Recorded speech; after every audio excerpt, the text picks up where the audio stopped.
श्रीमद् भागवत में कल हम लोग सुन रहे थे कि ब्रह्मा जी ने भगवान के ग्वाल बालों का हरण किया और उसी विषय में हमने 10 अपराध बताए थे मंच से कि इन अपराधों को कभी मत कीजिएगा।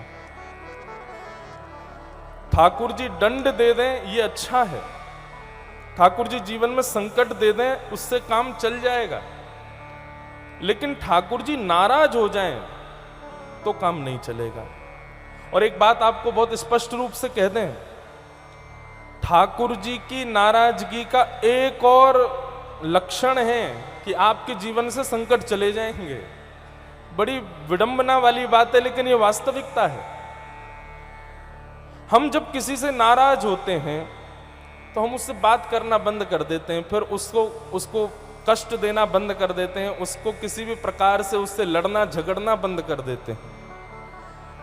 ठीक वैसे ही जीवन में आपत्ति विपत्ति संकट ये जब नष्ट हो जाएं तो समझ जाना एक बार को कि ठाकुर जी कहीं नाराज तो नहीं हो गए, सब कुछ ठीक ठाक चल रहा है जीवन में। अब कोई आपत्ति नहीं, कोई विपत्ति नहीं, कोई कष्ट नहीं, कोई संकट नहीं, जैसा चाहते हैं वैसा मिल जाता है, जैसा सोचते हैं वैसा हो जाता है।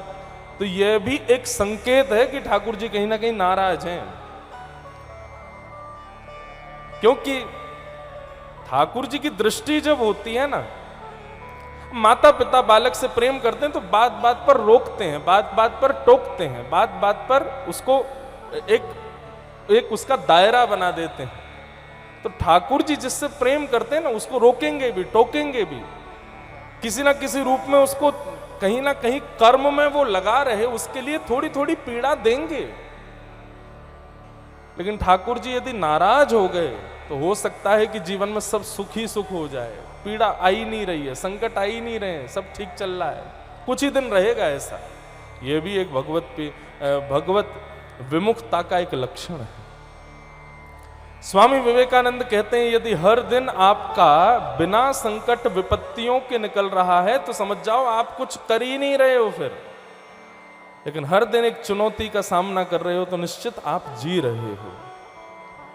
इसलिए भैया कल हमने 10 अपराध बताए थे, इनसे बचने का प्रयास करो। इन 10 अपराधों से बचोगे तो ठाकुर जी की कृपा अनुग्रह बना रहेगा।